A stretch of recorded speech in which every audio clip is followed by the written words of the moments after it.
Next topic होगा बेटा हमारा वो है थर्मल एक्सपेंशन। अगला टॉपिक हमारे पास क्या है? Thermal expansion.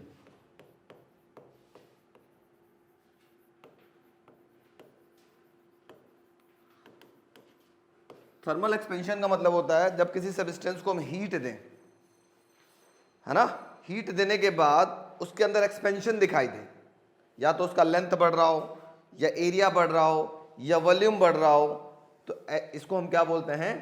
Thermal expansion. कब बढ़ेगा? जब किसी सब्सटेंस, कब बढ़ेगा? हीट देने पर, है ना। किसी भी सब्सटेंस को जब हम हीट देंगे तो उसका इधर लेंथ बढ़ सकता है, एरिया बढ़ सकता है, या वॉल्यूम इंक्रीज हो सकता है, उसको हम बोलते हैं थर्मल एक्सपेंशन। देखा है थर्मल एक्सपेंशन की कहानी? जैसे मैं बताऊं, दो ट्रेन के बीच में गैप छोड़ा जाता है, पटरी के बीच में, दो ट्रेन की जो पटरी होती है उसके बीच में गैप छोड़ा जाता है ना। क्यों छोड़ा जाता है? क्योंकि गर्मी की वजह से ये एक्सपेंड होता है, और एक्सपेंड होगा तो गैप जो होगा वो ऐसे बढ़ जाएगा और पटरी बेंड नहीं होगी। अगर ये पूरी की पूरी पटरी ऐसे लंबी होती तो क्या होती? गर्मी की वजह से पटरी ऐसे बेंड हो चुकी होती, एक्सपेंड होती है, एक्सपेंड होने के बाद बेंड हो जाती है और ट्रेन का एक्सीडेंट हो जाता है ना। तो ये सब एक्सपेंशन को हम क्या बोलते हैं? Thermal expansion. कब हो रहा है? हीट के बाद, हीट देने के बाद, ठीक है। तो ये तीन टाइप्स के एक्सपेंशन होते हैं, तीनों के बारे में डिटेल स्टडी करेंगे। तो सबसे पहले हेडिंग लिखिएगा बच्चों आप लोग, थर्मल एक्सपेंशन। फिर आगे बढ़ते हैं, लिखिएगा thermal expansion. It is the increase in the size of a body, it is the increase in the size of a body when heated, it is the increase in the size of a body when heated is called thermal expansion, it's called thermal expansion। ये तीन types के होते हैं बच्चों। पहला होता है linear expansion, दूसरा होता है superficial expansion, superficial expansion, and तीसरा होता है क्यूबिकल एक्सपेंशन।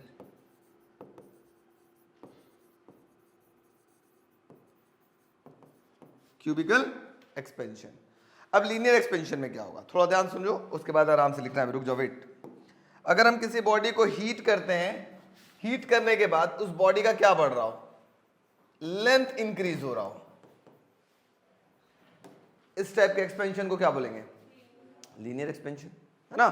जैसे एग्जांपल, बड़े बड़े तार लगे होते हैं यहां से यहां तक, तार में जब करंट जाता है तो हम लोग एक कहानी पढ़े हैं, H = I²RT, पढ़ा है क्या? जब तार में करंट जाएगा तो उसके अंदर क्या प्रोड्यूस होगा? हीट। हीट की वजह से नया नया जब तार लगाते हैं तो तना हुआ रहता है, कुछ देर बाद ऐसे लटक जाता है, ऐसे लेंथ बढ़ा ना, तो वो एक्सपेंशन को हम क्या बोलेंगे? Linear expansion. हीट देने की वजह से अगर किसी बॉडी का लेंथ इंक्रीज कर रहा हो तो उसको बोलते हैं लीनियर एक्सपेंशन। उसी तरीके से अगर हम हीट देने के बाद किसी बॉडी का एरिया इंक्रीज हो रहा हो, एरिया इंक्रीज हो रहा हो, तो इस टाइप के एक्सपेंशन को हम क्या बोलेंगे? Superficial expansion. एरिया कैसे इंक्रीज होता है सर? थोड़ा सा इसको भी समझा देते तो बड़ा अच्छा होता। जैसे मैं बोलूं, एक शीट लिया है, ठीक है, उसको खूब गर्म कर रहे हैं तो क्या होगा? चारों तरफ से फैलेगा कि नहीं फैलेगा? इसका मतलब एरिया क्या हो रहा है? बढ़ रहा है। तो ऐसे एक्सपेंशन को हम क्या बोलेंगे? Superficial expansion. अगर हम किसी सब्सटेंस को हीट करते हैं और उसका एरिया के बजाय क्या बढ़ रहा हो? वॉल्यूम बढ़ रहा हो, वॉल्यूम इंक्रीज कर रहा हूं, तो इस टाइप के एक्सपेंशन को हम क्या बोलेंगे? Cubical expansion. देखा कभी ये? नहीं देखा है? गुब्बारा उबाड़ा रखे हो लोग घर पे, एक बलून फूंक करके इतना बड़ा सा फुला लेना, बलून को फुलाने के बाद घर में ना पानी खौलाना, किसमें? किसी बर्तन में पानी खौलाना, खौलते हुए पानी में उस बलून को डाल देना। पहले देख लेना वो बलून कितना बड़ा है, किसी चीज में हटा के देख लेना, उतने बड़े का आप एक कार्डबोर्ड का टुकड़ा काट लेना कि उसमें से आर पार आ जाए बलून, और फिर उसको, उस बलून को उसमें रख दो। अब कुछ देर बाद देखोगे ना तो वो बलून एक्सपेंड हो चुका होगा, कार्डबोर्ड के टुकड़े से नहीं पार होगा। इसका मतलब क्या हुआ? वहां क्या बढ़ रहा है? वॉल्यूम बढ़ रहा है, एक्सपेंड कर रहा है। इस टाइप के एक्सपेंशन को हम क्या बोलते हैं? Cubical expansion. ये ज़्यादातर आपके टायर में देखने के लिए मिलता है। जो हम लोग कार वगैरह बाइक वगैरह चलाते हैं, बहुत लंबी लंबी दूरी तक चलाते हैं, तो जमीन के फ्रिक्शन की वजह से, अर्थ के सरफेस के फ्रिक्शन के वजह से वो गर्मी प्रोड्यूस होता है, हीट प्रोड्यूस होता है, और उसके अंदर जो एयर है वो एक्सपेंड करने लगता है, एक्सपेंड करने लगता है, तो टायर फूल जाता है ना। इसका मतलब अगर आप लंबी दूरी तक ड्राइविंग करते हुए जा रहे हो तो आपको जगह जगह जा करके पेट्रोल पंप पर टायर का हवा चेक कराना चाहिए, अगर लंबी ड्राइविंग पे जा रहे हैं तो। क्योंकि गर्मी के हीट की वजह से, वो जो चक्का चलने की वजह से जो हीट होती है, हीट की वजह से आपका जो टायर होता है वो एक्सपेंड होता है, और ज़्यादातर जो टायर फटने का कारण होता है वो यही होता है। इसको बोलते हैं क्यूबिकल एक्सपेंशन, है ना। या तो आप ऐसा काम करिए, या फिर एक काम करिए, आप टायर क्या डाल दीजिए, अपने टायर के अंदर डाल दीजिए नाइट्रोजन। देखा ना, दो तरीके के भरा जाता है कभी जाना, तो एक होता है नॉर्मल एयर और दूसरा होता है नाइट्रोजन। नाइट्रोजन भरने से क्या होगा, नाइट्रोजन भरने से वो जो आप चक्के के अंदर नॉर्मल एयर के बजाय आप नाइट्रोजन भरे, नाइट्रोजन होता है ठंडा, और जो चीज ठंडा होता है ना वो एक्सपेंड होने के बजाय क्या होता है, कंप्रेस होता है। समझ रहे हो, क्या होता है, कंप्रेस होता है। इसका मतलब अगर खूब गाड़ी चला भी रहे हो तो वो बहुत ज्यादा एक्सपेंड नहीं होने देगा। ऐसी दुर्घटना भी हम रिसेंटली हम लोग गए थे, मथुरा वगैरह गए थे, तो हर पेट्रोल पंप पे हम अपना टायर चेक कराते थे, है ना। अपनी कार का जब एक पेट्रोल पंप पे कराते थे, हम कहते थे भैया 32 कर दीजिए, 32 करा के जाते थे, आगे पेट्रोल पंप पे पहुंचते थे एक्सप्रेसवे पे, तो आगे वाले पे वो 38 हो जाता था, तो कभी 34 हो जाता था, कभी 37 हो जाता था। अब सोचो अगर ना चेक करा लगातार चलते रहे तो क्या होगा, एक्सपेंड तो होगा ही होगा, और एक ऐसा भी टाइम आएगा कोई कमजोर कड़ी मिल गई टायर में तो फट जाएगा वहां से, है कि नहीं। तो इस टाइप के एक्सपेंशन को हम क्या बोलते हैं, क्यूबिकल एक्सपेंशन। ये बहुत मायने रखता है हमारे लाइफ में। अगर आप ड्राइविंग कर रहे हैं, बहुत लंबे आदत है, तो इस बात को आप ध्यान में रखना चाहिए, ठीक है। इसमें क्या बढ़ रहा है, वॉल्यूम। अब मैं आपसे क्वेश्चन पूछूं, ज्यादातर लोगों को हार्ट अटैक रात में क्यों आती है, पता है आप लोगों को। ज्यादातर अगर किसी को हार्ट अटैक आता है तो दिन में कम देखोगे, कम करते हैं, रात में ज्यादा हार्ट अटैक आती है, ऐसे क्यों। ठंडी में ज्यादा हार्ट अटैक आती है, ऐसा क्यों, आप समझ में आ गया होगा। क्योंकि ठंडी होने की वजह से नसें क्या होती हैं, सिकुड़ती हैं। जैसे देखा होगा ना, ठंडी में जो आपके जो रोड पे पाइप आता है, सप्लाई की पाइप आता है, वो जल्दी फटती है। देखा है क्यों, क्योंकि कॉन्ट्रैक्ट होती है। ठंडी में वो क्या होती है, कंप्रेस होती है एकदम, मतलब कंप्रेस होती है। और गर्मी के दिन में क्या होती है, एक्सपेंड होती है। तो कंप्रेस होने की वजह से वाटर का फ्लो अंदर तेज है, तो हो सकता है वो फट जाए। ज़्यादातर इसी वजह से आपके पास कहानी होती है। ब्लड प्रेशर रात में देखा होगा खूब बढ़ जाता है, क्योंकि पतली हो गई ट्यूब, तो प्रेशर कैसा निकलेगा ब्लड उसमें से, तेजी से निकलेगा, है ना। तो ऐसा किस केसेस होते हैं, सब नॉर्मल डे में आपको पता होना चाहिए। तो समझ में आया तीनों टाइप के एक्सपेंशन क्या गए हैं, तो लिखो फटाफट heading, types of thermal expansion.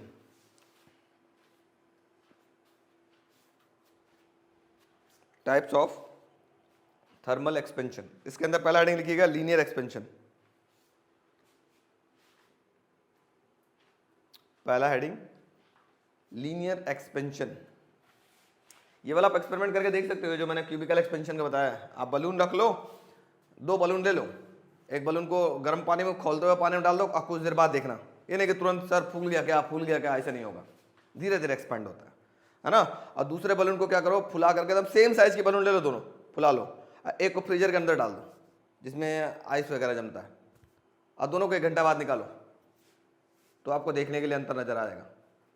3 balloon फुला लो, एक बलून नॉर्मल एयर, एक बलून को डाल दो पानी में, और एक बलून को कहाँ डाल दो, आइस, हाँ फ्रीजर में।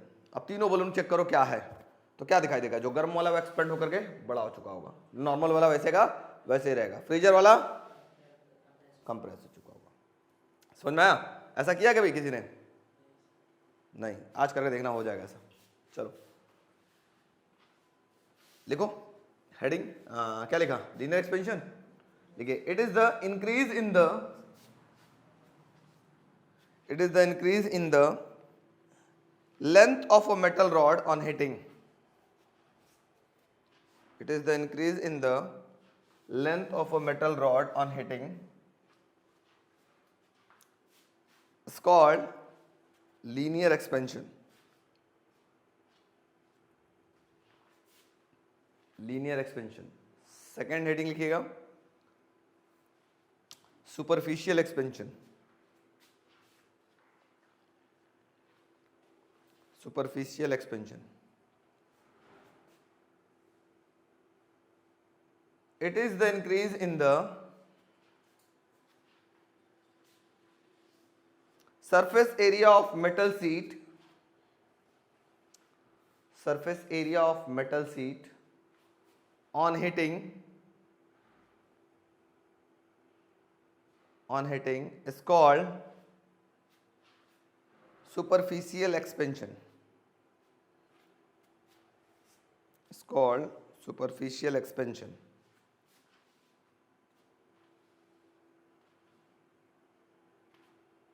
थर्ड पॉइंट क्या है? Cubical expansion.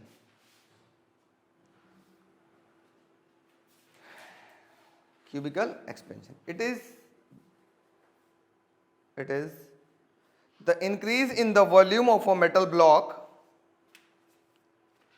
It is the increase in a volume of a block. लिखो metal block नहीं. It is the increase in the volume of a block on hitting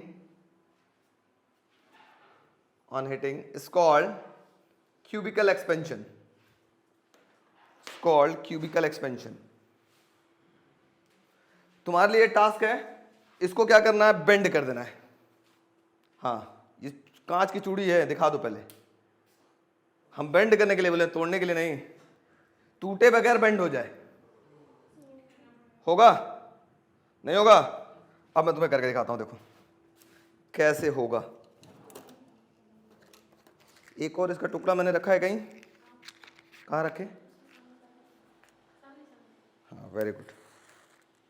नहीं हुआ ना बेटा? अब देखो कैसे ये बेंड होगा।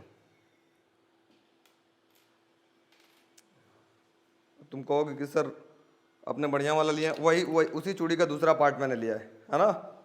देखो मैं क्या करता हूँ, इसके ऊपर इसको रख के हीट कर रहा हूँ और ये एक्सपेंड होगा और बेंड हो जाएगा। आपको अभी बेंड है क्या? आपको देखो बेंड नजर आ रहा है क्या? नहीं ना? जैसे दबाऊंगा टूट जाएगा।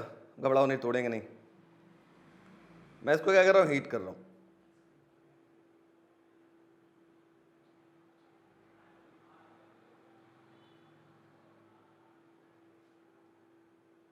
क्या बेंड हो पाएगा हीट करने से?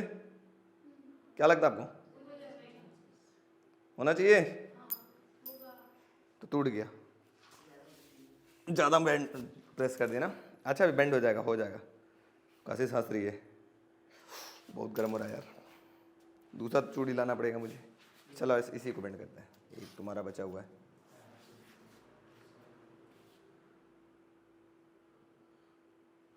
तुम आराम से बेंड होंगे भाई साहब।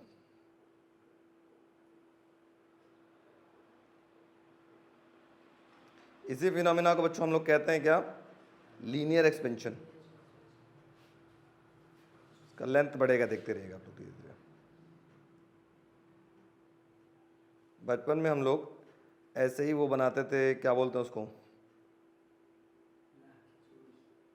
चूड़ी का डिजाइन। अरे हाँ जी, हाँ बेंड होना स्टार्ट हुआ। देखो कजस बेंड हो रहा है, हो रहा है। आप लोगों को दिख रहा है बेंड होते हुए? देखो पूरा ये टच हो जाएगा भाई साहब। ये देखो हो गया क्या? देखो बेंड हुआ। कैसे बेंड हुआ भाई साहब? इस फिनोमिना को क्या बोलते हैं? थर्मल एक्सपेंशन में कौन सा एक्सपेंशन है?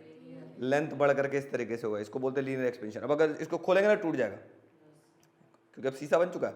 अब इसको फिर से खोलना है तो फिर हीट करो, हीट करने के बाद खोल लो, है कि नहीं? तो इस तरीके से हम लोग शीशे का बहुत अच्छे अच्छे डिजाइन बना सकते हैं, बेंड कर सकते हैं। आपके घर पे जो आईना है उसको चाहते हो स्टाइल में बेंड कर दे ऐसे। आईना खराब तो हो जाएगा, ये तो कंफर्म है, क्योंकि उसके ऊपर एक पर्टिकुलर कोटिंग होती है ना? सिल्वर की कोटिंग होती है, वो खराब हो जाएगा, लेकिन बेंड आप कर सकते हो। पर्टिकुलर जहाँ जहाँ हीट दोगे वहीं से वो बेंड होना स्टार्ट होगा। अब ये नहीं कि तुरंत हीट दिया तुरंत बेंड हो जाए, ऐसा नहीं होगा। समझ में आ गया? इस फिनोमिना को क्या बोलते हैं हम लोग? कौन सा एक्सपेंशन? Linear expansion. समझ में आ गया सबको? चलिए आगे बढ़ते हैं। अब इन्हीं के 3 पार्ट्स में पढ़ना है। अच्छा मैं एक और बात बोलता हूँ, चलो चल तीनों पढ़ते हैं तब बताते हैं। अब बात करते हैं बच्चों हम लोग, सबसे पहला कोफिशिएंट ऑफ लीनियर एक्सपेंशन के बारे में हम लोग यहां पढ़ेंगे। इधर हम बात कर लेंगे कोफिशिएंट ऑफ सुपरफिशियल, उधर पढ़ लेंगे, ठीक है, दोनों का बराबर बराबर है। चलो अब मैं जैसे बोलता हूं आपको थोड़ा ध्यान से समझना। सपोज करो एक हमारे पास इतना बड़ा ये है, क्या है ये, पेन है। इसको गर्म करेंगे तो कितना लंबा हीट हो सकता है, ज्यादा से ज्यादा मतलब हीट करेंगे तो कितना एक्सपेंड हो सकता है, ये बताओ, ज्यादा से ज्यादा यहां तक हो सकता है। अरे मतलब बहुत पतला पतला लेकर के चले ऐसे धीरे धीरे, तो हो सकता है यहां तक एक्सपेंड हो जाए, इतना बड़ा एक्सपेंड हो जाएगा कि नहीं हो जाएगा। अब मैं बोलूं इस पेन का मैं पीछे वाला सिर्फ ढक्कन ले लूं, इसको एक्सपेंड करेंगे गर्म करके तो कितना होगा, उतना जाएगा क्या, उससे कम होगा ना। इसका मतलब जो एक्सपेंशन है वो किस पे डिपेंड कर रहा है, लेंथ पर, ओरिजिनल लेंथ पर, है ना। अगर ओरिजिनल लेंथ बड़ा है तो उसका एक्सपेंशन भी क्या होगा, बड़ा होगा। तो पहला आपके पास, अब मैं बात करूं ध्यान समझाने की बात करूं, तो सपोज करो ये आपके पास एक क्या था, एक वायर है, सपोज करो एक धागा है, कुछ भी आप इसको मान लो, ठीक है, एक वायर है जिसका लेंथ क्या है बेटा आपके पास, जिसका लेंथ है आपके पास L है, ठीक।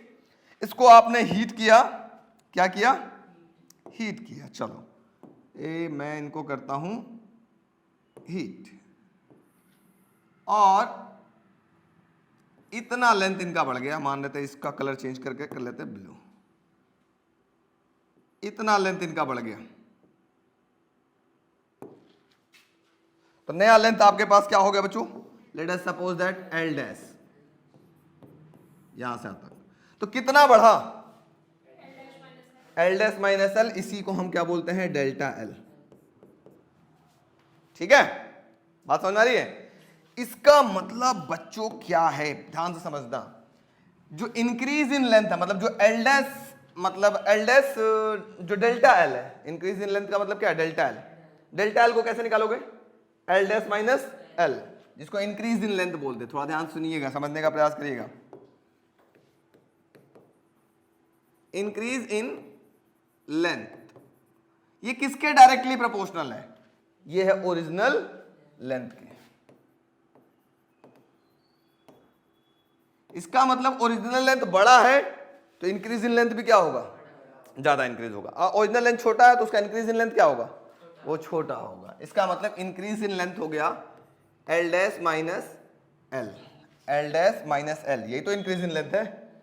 ये किसके डायरेक्टली प्रोपोर्शनल है, ओरिजिनल लेंथ के, ठीक है। दूसरा किसके प्रोपोर्शनल होगा बताओ, increase in length, increase in length. अब मैं करूं टेम्परेचर कम दूं और दूसरे वालों को टेम्परेचर ज्यादा दूं, तो क्या टेम्परेचर, अभी देखा था मैंने एक बार इसको टेम्परेचर कम देकर पहले ही फोर्स देकर तोड़ दिया, टूट गया, है ना। लेकिन दूसरी बार हमने कहा कि टेम्परेचर बढ़ने दिया बढ़ने दिया बढ़ने दिया, तो एक्सपेंशन बढ़ रहा था क्या। इसका मतलब इंक्रीज इन लेंथ एक और फैक्टर पे डिपेंड करता है, वो है चेंज इन टेम्परेचर। किस पे डिपेंड करता है, चेंज इन टेम्परेचर। इसका मतलब इंक्रीज इन लेंथ की वैल्यू हो गई L dash minus L is directly proportional to change in temperature, का मतलब डेल्टा L। समझ में आ रहा है। अभी मान लो ये आपके पास था, इसका टेम्परेचर अभी क्या है, कम होगा। अब इसको जब हमने कैंडल लगाया तो टेम्परेचर चेंज हो गया, तो उसी टेम्परेचर पे तो डिपेंड करेगा, चेंज इन टेम्परेचर। अब दोनों इक्वेशन को कंबाइन करूं, कंबाइनिंग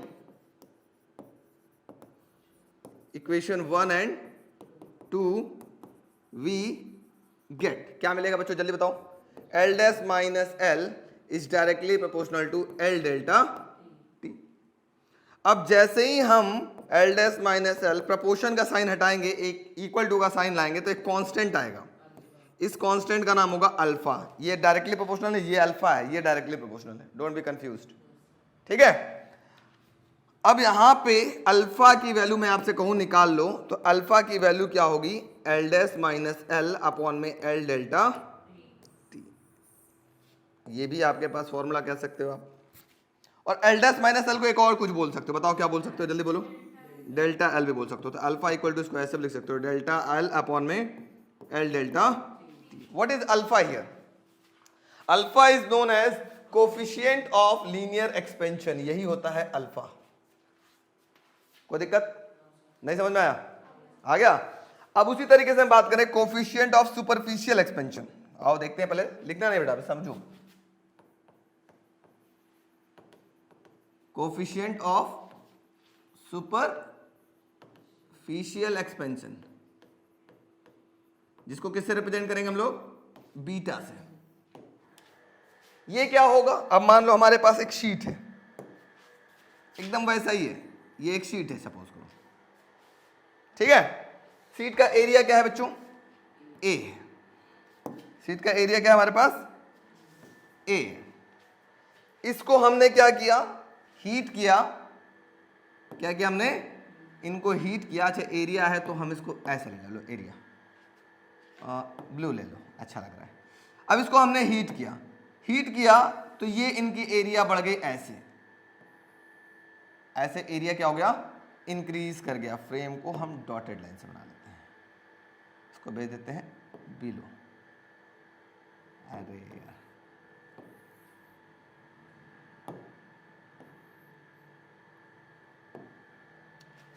ठीक है।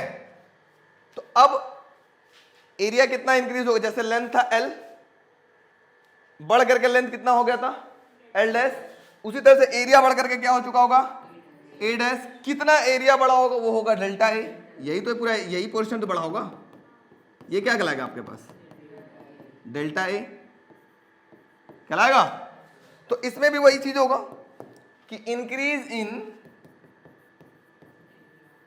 इंक्रीज इन एरिया किस पे डिपेंड करेगा बताओ? Original area. अगर एरिया छोटा सा होगा तो एक्सपेंशन छोटा होगा, एरिया पहले से ही बड़ा होगा तो एक्सपेंशन क्या होगा? और बड़ा होगा। तो ये होगा increase in area is directly proportional to original area. तो इंक्रीज इन एरिया कितना होगा बच्चों, जल्दी बताओ। इंक्रीज इन एरिया कैसे निकालोगे? A dash minus a is directly proportional to a. कोई दिक्कत? उसी तरीके से इंक्रीज इन एरिया और कहां पर डिपेंड करेगा? Increase in area is directly proportional to change in temperature. मतलब क्या होगा जल्दी बोलो? A dash minus a is directly proportional to delta. दोनों को कंबाइन कर लो। Combining equation 1 and 2 we get क्या मिलेगा जल्दी बताओ? A dash minus a is directly proportional to बोलो a delta t. A dash minus a proportion हटाओगे तो बीटा आएगा ए डेल्टा टी। ये भी आपके पास क्या हो गया? एक फॉर्मूला बन गया। तो बताओ बीटा बराबर क्या हो जाएगा अगर यहां से निकालना चाहे तो? बीटा बराबर ए डैश माइनस ए अपॉन में जल्दी बोलो ए डेल्टा, हाँ अपॉन में ए डेल्टा टी। अब बताओ इसको और भी कुछ लिख सकते हैं क्या? बीटा बराबर ए डैश माइनस ए को क्या लिख सकते हैं? डेल्टा ए अपॉन में क्या होगा? ए डेल्टा टी। ये भी आपके पास एक फॉर्मूला बन गया। What is beta here? Coefficient of superficial expansion. अब मैं बोलूं कोफिशिएंट ऑफ क्यूबिकल एक्सपेंशन निकालना हो तो भी निकल जाएगा क्या? जल्दी बताओ कोफिशिएंट ऑफ क्यूबिकल एक्सपेंशन में क्या होगा? कोफिशिएंट थर्ड है, कोफिशिएंट ऑफ क्यूबिकल एक्सपेंशन। इसको किससे रिप्रेजेंट करेंगे? गामा से। तो बताओ गामा बराबर, अब कैसे होगा? इसमें क्या होगा? लेट अस सपोज दैट हमारे पास क्या है? एक कोई ये है। इन भाई साहब का वॉल्यूम क्या है? जल्दी बताओ बच्चों। हाँ इनका वॉल्यूम मान लो कुछ भी है, मान लो इनिशियल वॉल्यूम क्या है? V है। इनको हीट किया गया, हीट करते ही इनकी वॉल्यूम क्या होगी? बड़े हो जाएंगी। मान लेते हैं इनकी जो वॉल्यूम हो गई, बड़ा हो जाए भाई साहब, लो वॉल्यूम कितना हो गया? V dash. कितना वॉल्यूम बढ़ा? Delta V। तो बताओ इंक्रीज इन वॉल्यूम कितना होगा? Increase in volume is directly proportional to क्या होगा, ओरिजिनल वॉल्यूम। होगा कि नहीं होगा? अगर ओरिजिनल वॉल्यूम कम है तो एक्सपेंशन भी क्या होगा, कम। ओरिजिनल वॉल्यूम बड़ा है तो एक्सपेंशन भी क्या होगा, बड़ा। इसका मतलब होगा इंक्रीज इन वॉल्यूम को लिख सकते हैं we dash minus V is directly proportional to क्या होगा, वी। दूसरा बताओ, increase in volume is directly proportional to change in temperature. तो इंक्रीज इन वॉल्यूम को लिख सकते हैं we dash minus V is directly proportional to क्या होगा, डेल्टा टी। अब बताओ दोनों इक्वेशन को कंबाइन करेंगे तो क्या मिलेगा, combining equation 1 and 2 we get क्या मिलेगा, V dash minus V is directly proportional to V delta T. V dash minus V ये क्या आ जाएगा, प्रोपोर्शन हटाएंगे तो एक कांस्टेंट आएगा गामा, वी डेल्टा टी। ये भी आपके पास एक फॉर्मूला होगा। बताओ एक और फॉर्मूला क्या बनेगा, जल्दी बताओ। गामा बराबर क्या मिलेगा, V dash minus we upon में वी डेल्टा टी। और बताओ फॉर्मूला क्या बनेगा, हाँ, gamma is equal to delta V upon में वी डेल्टा टी। चाहे ये अल्फा हो बेटा, ये क्या लिखा रहा है भाई, चाहे ये अल्फा हो, गामा हो या बीटा हो, इन सब की वैल्यू कैसी होती है, बहुत छोटी होती है।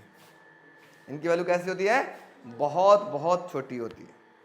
ठीक है, अब इसका भी हम लोग यूज करेंगे। बहुत छोटी है तो इसको मतलब कहीं ना कहीं इनको इग्नोर करना पड़ेगा कुछ ना कुछ जगहों पर। कहाँ इग्नोर करना पड़ेगा, आगे देखते हैं। यहां समझ में आ गया, नोट करो फटाफट, थोड़ा आपसे नोट करो आप लोग।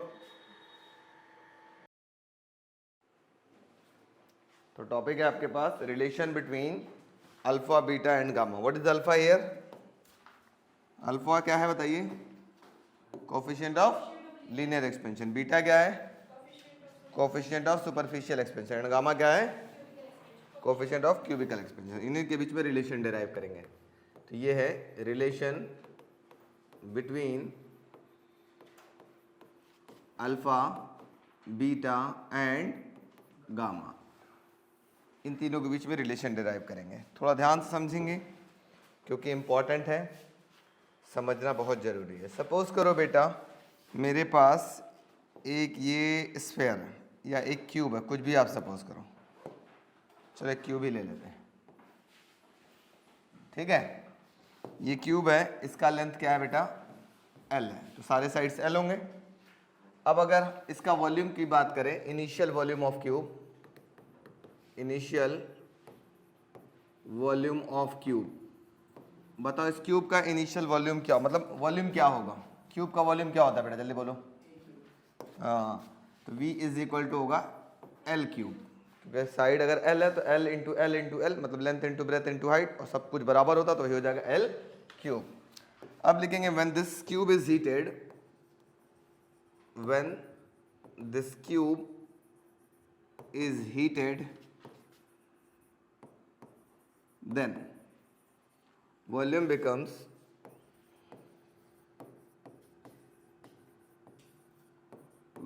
अब देखो जैसे इस क्यूब को हम लोगों ने हीट कर दिया बेटा, तो ये हो गया कुछ ऐसा बड़ा सा हो गया, होगा ना। मतलब यहां से यहां तक तो आपके पास क्या था बेटा, एल था, और ये जो थोड़ा सा लेंथ और बढ़ गया, ये क्या बढ़ गया, डेल्टा एल बढ़ गया, है ना। और ये पूरे लेंथ को हम लोग क्या बोले थे, याद होगा कल आप लोगों को, एल डैश बोला था क्या हम लोगों ने। तो जब हीट कर दिया तो आपके पास वॉल्यूम क्या हो गया बेटा, वॉल्यूम हो गया एल डैश का होल क्यूब, एल डैश का होल क्यूब। या लिख सकते हो V dash equal to, in place of L dash आप लिख सकते हो L plus delta L, L plus delta L का होल क्यूब। ठीक है, समझ में आ रहा है क्या। अब क्या करेंगे हम लोग यहां पर, अच्छा इस वाले को इक्वेशन नंबर 1 बोल लेना। अब यहाँ a प्लस बी का होल क्यूब का फॉर्मूला लगाएंगे। सबको पता है a प्लस बी का होल क्यूब का फॉर्मूला क्या होता है, ये होगा a cube plus b cube, बोलो, plus thrice of a b bracket में a प्लस बी। ऐसा लिख सकते हैं क्या हम लोग ना, a cube plus b cube plus 3ab bracket में a प्लस बी। थोड़ा सा इसको और सॉल्व करते हैं तो क्या दिखाई देगा बच्चों, वी डैश इक्वल टू हो गया L cube plus delta L cube plus thrice of L square delta L plus क्या हो जाएगा आपके पास 3 एल डेल्टा एल स्क्वायर। अब हम लोग जानते हैं, कल हमने बताया था एल की वैल्यू छोटी है ना, यह एक और काम करता है। अभी अभी हम लोग अप्लाई नहीं करते हैं, अभी और पहले जुगाड़ बना लेते हैं, उसके बाद अप्लाई करते हैं, क्योंकि बहुत बड़ा हो जाएगा ऐसा करेंगे तो। हम ऐसा काम करते हैं ना, यहाँ पर V dash equal to L plus in place of delta L आप क्या लिख सकते हो, थोड़ा सा ध्यान दीजिएगा। अगर हम यहाँ पे चलें, आपको डेल्टा एल की वैल्यू निकालना सिखाएं, तो डेल्टा एल की जगह क्या होगा, अल्फा एल डेल्टा टी। अगर डेल्टा एल की वैल्यू निकालने के लिए बात करें तो क्या आपके पास मिलेगा, अल्फा एल डेल्टा टी मिल जाएगा। तो रख लो यहाँ पर, यहाँ हो जाएगा आपके पास डेल्टा एल की जगह होगा अल्फा एल डेल्टा टी का होल क्यूब, क्योंकि हम लोग जानते हैं delta L is equal to होता है अल्फा एल डेल्टा टी, बताया था ना कल। अब देखो, अब इसमें से एल बाहर निकालो, एल बाहर निकलेगा तो थोड़ा सा ध्यान से सुनना, एल बाहर निकला तो ऐसे निकलेगा, एल बाहर निकल गया, कॉमन ले लिया तो क्या मिलेगा 1 प्लस अल्फा डेल्टा टी पूरे का होल क्यूब। तो ये क्या हो जाएगा, V dash is equal to होगा एल का क्यूब और ये होगा ब्रैकेट में 1 प्लस अल्फा डेल्टा टी का होल क्यूब। और एल क्यूब क्या था आपके पास, वी था, तो रख लो वी डैश इक्वल टू हो गया वी, और यहाँ पर a प्लस बी का होल क्यूब का फॉर्मूला लगाओ, अब आसान हो जाएगा।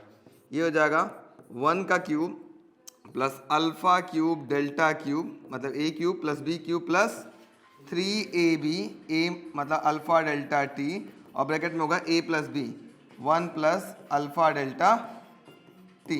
ऐसा लिख सकते हैं क्या हम लोग, यस नो।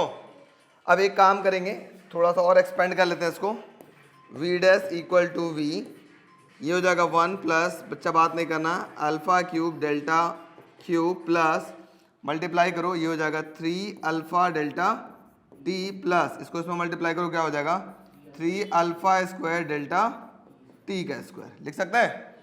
अब हम लोग जानते हैं जैसा कि अल्फा की वैल्यू होती थी छोटा, उसका स्क्वायर कर देंगे तो क्या होगा और छोटा, तो उनको क्या करेंगे इग्नोर करें, मतलब अल्फा की हाईएस्ट जो पावर हो, मतलब स्क्वायर हो या क्यूब हो, उन सबको क्या करेंगे नेगलेक्ट कर देंगे। क्यों, क्योंकि छोटा है, उनका क्यूब करो चाहे स्क्वायर करो तो उसकी वैल्यू क्या हो जाएगी और छोटी हो जाएगी। तो देखो अगर हम इग्नोर करते हैं तो लिखेंगे सिंस, ऐसा लिख लेंगे since alpha is small then alpha square and alpha cube becomes very very small, hence neglected,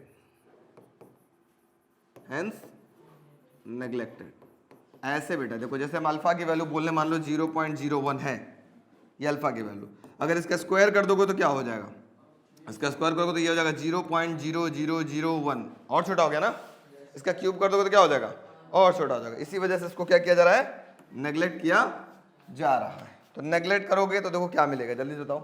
यहाँ से इसको भूल जाते हैं और इसको भूल जाते हैं, क्योंकि यहाँ पे स्क्वायर दिख रहा है, यहाँ स्क्वायर दिख रहा है, यहाँ क्यूब दिख रहा है, दोनों को भूल जाएंगे तो क्या बचेगा, जल्दी बताओ। 1 plus 3 alpha delta T, very good. तो हम लोग लिखते हैं यहाँ पर V dash is equal to V 1 plus 3 alpha delta T. कोई तकलीफ यहाँ तक, यस या नो, नो सर। अब देखो थोड़ा सा और हम लोग यहीं पे खेल खेलते हैं। खेल कैसे खेलते हैं, we dash is equal to multiply कर लो v plus thrice of v alpha delta t, इसको इधर लेते आओ, वी डैश माइनस वी, इस वी को इधर लेते आओ, equal to thrice of v alpha delta t. थोड़ा सा ध्यान देना बच्चों, एक मैंने फॉर्मूला पीछे डिराइव कराया था वी डैश वाला, वॉल्यूम वाला, ये क्या था, V dash minus we upon में वी डेल्टा टी को क्या लिख सकते हो, gamma. V dash minus we upon में वी डेल्टा टी को क्या लिख सकते हैं, गामा। इसी फॉर्म में हम उधर कन्वर्ट करते हैं, देखो कैसे।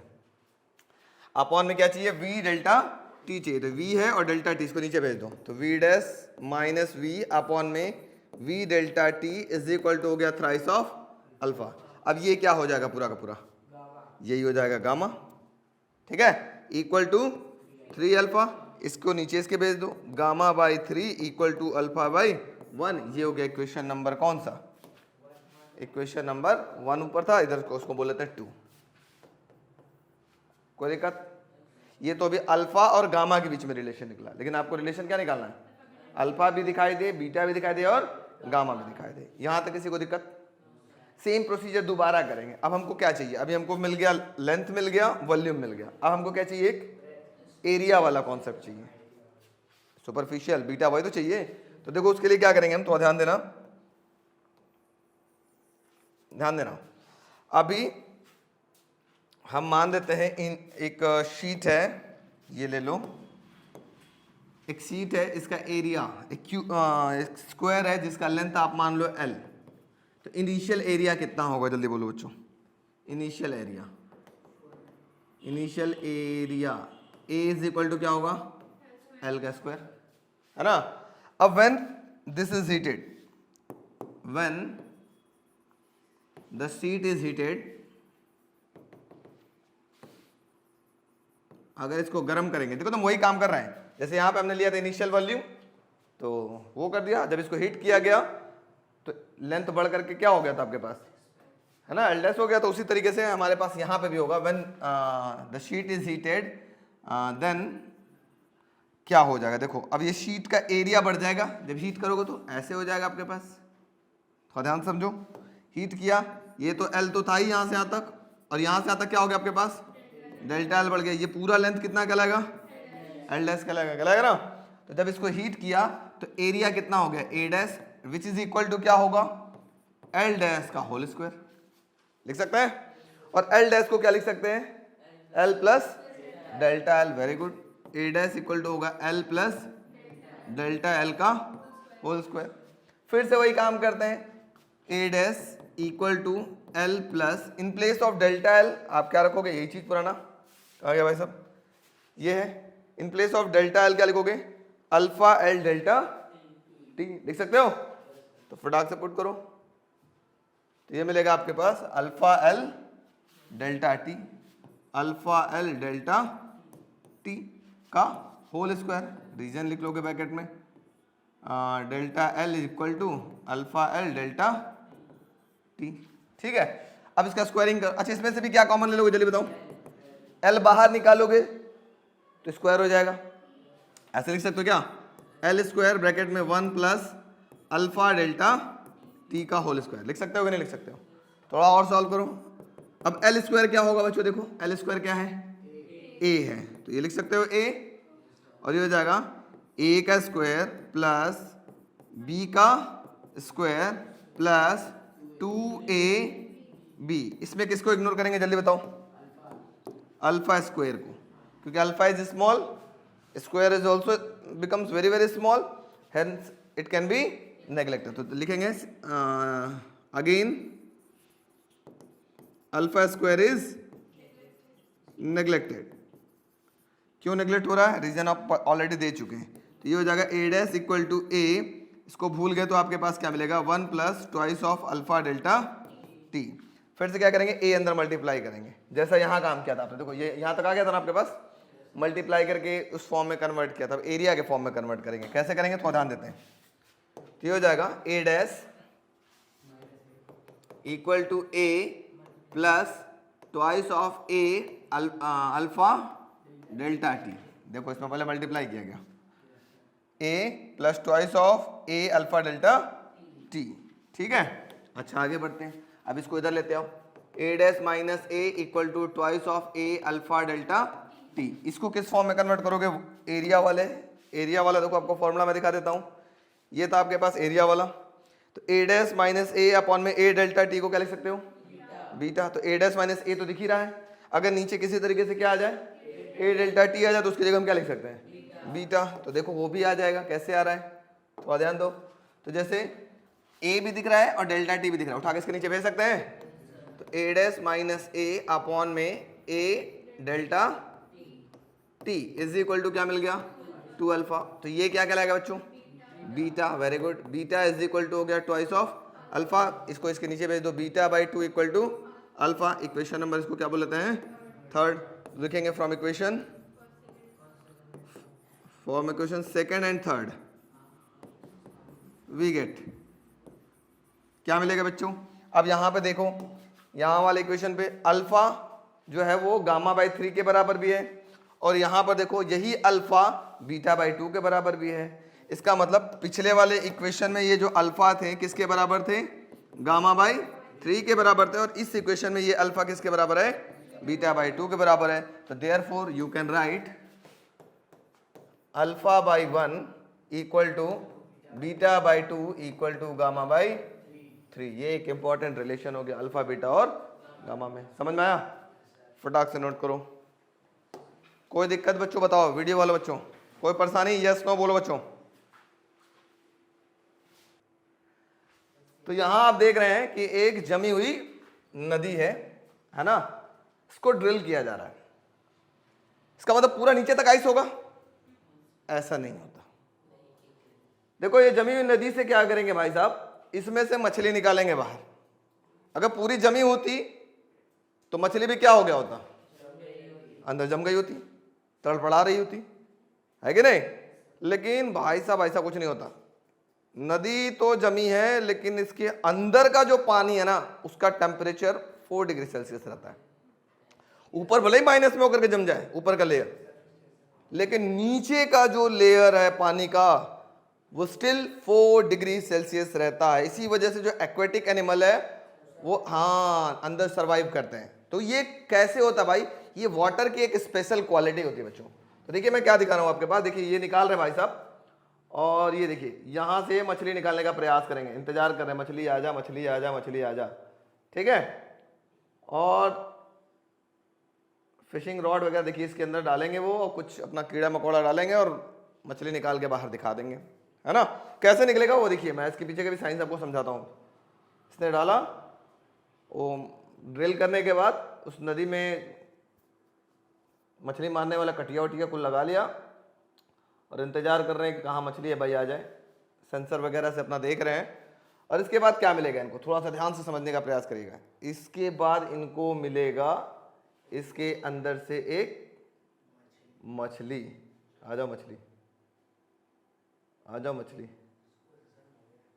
आ जाओ मछली, इंतजार करो। देखो पकड़ के ले जा रहा है, आ चुकी है, ठीक है। वो मछली आ चुकी है, ये देखो इंतजार करे, पकड़ा गया भाई साहब। निकला, निकला ना मछली यहां से, देखो कैसे निकला बच्चों, कब निकला, कहानी क्या है, यही समझना है आपको, जिसको हम क्या बोलते हैं, एनॉर्मस एक्सपेंशन ऑफ वाटर। यहां भी अचानक अगर आपके पास बर्फ पड़ने लगे, टेम्परेचर माइनस में चला जाए, यहाँ जो गंगा जी हैं क्या पूरा पूरा गंगा जी जम जाएंगी, नहीं, उनकी अपर लेयर जमेगा, लेकिन नीचे का जो लेयर है उसका टेम्परेचर स्टिल 4 डिग्री सेल्सियस रहेगा। तो उस केस में होगा क्या सर, उस केस में होगा क्या, थोड़ा ध्यान समझने का प्रयास करेंगे। इसको बोलते हैं एनॉर्मस एक्सपेंशन ऑफ वाटर।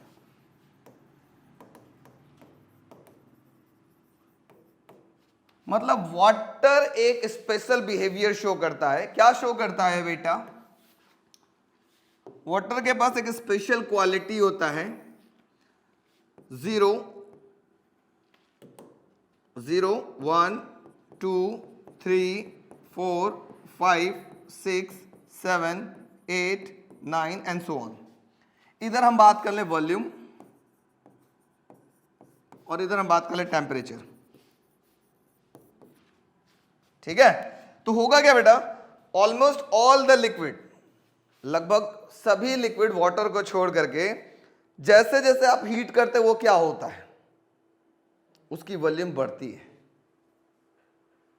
ना, वॉल्यूम बढ़ती है। किसको छोड़ करके, वाटर को। कब, देखो होगा क्या, जैसे आप वाटर को हीट करना स्टार्ट किया 0 डिग्री से ऊपर, तो धीरे धीरे धीरे धीरे उसकी वॉल्यूम घटेगी घटेगी घटेगी घटेगी, सबसे मिनिमम कहां होगी, 4 डिग्री सेल्सियस पे सबसे कम होगी। उसके बाद फिर से इसकी वॉल्यूम क्या हो जाएगी, बढ़ने लगेगी। अगर 4 डिग्री सेल्सियस पे वॉल्यूम सबसे कम है तो हम लोग जानते हैं डेंसिटी इक्वल टू होता है मास अपॉन वॉल्यूम। अगर वॉल्यूम कम है तो 4 डिग्री सेल्सियस पे डेंसिटी कैसी होगी? बहुत ज्यादा हो जाएगी। इसी वजह से जो एक्वेटिक एनिमल है वो पानी के अंदर वो जो बर्फ वगैरह पड़ जाता है तो सरवाइव करते हैं। क्यों? क्योंकि उसकी डेंसिटी क्या हो चुकी होती है? ज्यादा हो चुकी होती है। तो कितना हो जाएगा बच्चों? ये हो जाएगा, ऐसा हो जाएगा। अगर डेंसिटी और टेम्परेचर के बीच की ग्राफ प्लॉट करें, इधर हो गया डेंसिटी और इधर हो जाएगा आपके पास टेम्परेचर। तो इसमें भी क्या होगा? थोड़ा सा ले लेते हैं, 0 1 2 3 4 5 6 7 8 9 एंड सो ऑन। तो सबसे ज्यादा डेंसिटी किधर होगी बताओ? हाँ, ऐसे ये डेंसिटी आपके पास पड़ेगी। ठीक है, मतलब क्या होगी? कुछ इस प्रकार से डेंसिटी बढ़ेगी, ऐसे। मतलब 0 से आप हीट करते गए डेंसिटी बढ़ा और सबसे ज्यादा कहाँ हो जाएगा? 4 डिग्री सेल्सियस पे। उसके बाद वापस धीरे धीरे क्या होने लगेगा? कम होने लगेगा। ये आपके पास कौन शो करता है? सिर्फ और सिर्फ वाटर शो करता है ना। तो इसी वजह से प्रकृति ने वाटर को एक अनमोल रूप और खजाने में दे दिया है कि ले जाओ बेटा, एंजॉय करो। ऐसा नहीं ना है कि केरोसिन ऑयल दे दिया फ्री में, किलो ले जाओ पीते रहो, डीजल दे दिया किलो तो नीचे पीते रहो, पाचन तंत्र सही करेगा, ऐसा नहीं है। सबसे ज्यादा क्या मिला आपके पास? वाटर, है ना। तो लिखो फटाफट heading, enormous expansion of water, ANOMA,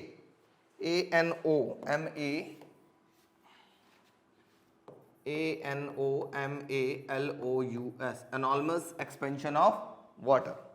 इसके बारे में लिख लीजिएगा, फिर ग्राफ बनाइएगा। लिखिए, almost all the liquid expand, almost all the liquid expend on heating, but water behaves in different manner,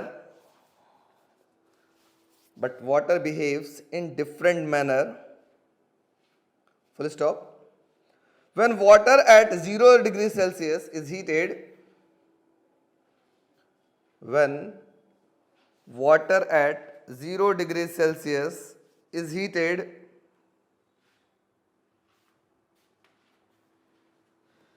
its volume decreases,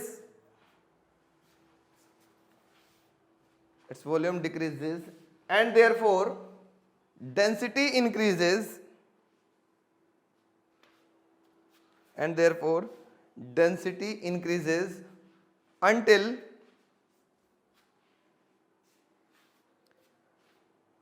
until its temperature reaches 4 degrees Celsius, until its temperature reaches 4 degrees Celsius, full stop.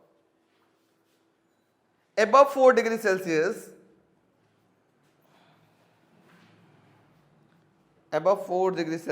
the volume increases,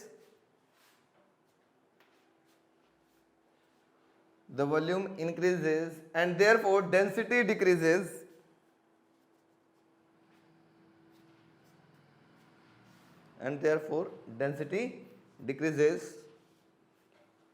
This shows that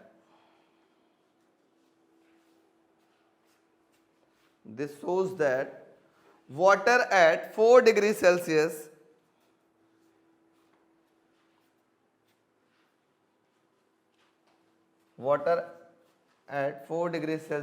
has maximum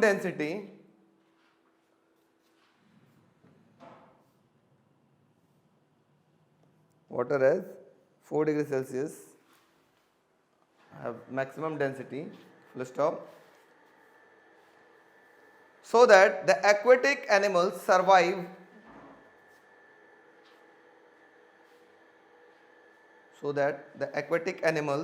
survive, in the lake when it becomes freezes in the lake, when it becomes freezes, है ना, जब वो जम जाता है तो aquatic animal survive कैसे करते हैं, क्योंकि उस समय नीचे वाले पानी की डेंसिटी क्या हो चुकी होती है, ज़्यादा हो चुकी है, क्योंकि उसका टेम्परेचर स्टिल क्या रहेगा 4 डिग्री सेल्सियस। कभी नहाए हो गंगा जी में? कौन कौन नहाए हो लोग? अभी रिसेंटली अब छठ आने वाला है, कभी ऐसा जाओगे छठ के अंदर, अब तो ध्यान सुन लो, ये बहुत इंपॉर्टेंट कहानी आपको काम में आएगा। जब छठ में जाओगे ना तो अपर लेयर वाला जो पानी ना, भोर में पानी में उतरना, तो आपको अपर लेयर वाला पानी में बड़ा ठंडा महसूस होगा, और नीचे वाला जो आपका पैर होगा ना वो गर्म होगा। कभी ऐसा ट्राई करना, तब को लगेगा। इसका मतलब क्या है, जो वॉट एवर द टेम्परेचर आपके पास चेंज हो रहा है वो कहाँ से हो रहा है, ऊपर से हो रहा है, लेकिन उसका इफेक्ट नीचे तक नहीं पहुंच पा रहा। क्यों? क्योंकि नीचे जितना नीचे जाओगे पानी का टेम्परेचर कितना होगा, लगभग 4 डिग्री सेल्सियस होगा। 4 डिग्री सेल्सियस होने की वजह से वहां पर डेंसिटी क्या हो जाएगी, मैक्सिमम। आप घर पे जाइएगा, ट्राई करिएगा सभी लोग। ऐसा देखा है क्या, किसी ने ऐसा देखा है ठंडी के दिनों में, मैं बात करूं ठंडी के दिनों में, जब आप सुबह सुबह नहाते हो, टंकी का पानी आपका रहता है मान लो, ठीक है, सुबह सुबह नहाते हो तो टंकी का अपर, या टंकी छोड़ो गंगा जी में नहाते हो तो उसका अपर लेयर हमेशा एकदम ठंडा होता है, नीचे वाला लेयर क्या होता है, गर्म होता है। कभी देखा ऐसा? अभी देखेंगे आप, जब जाएंगे ना छठ में तो आप ट्राई करिएगा। इसी कारण से बात समझ में आई? इसको बनाइए ग्राफ को फटाफट।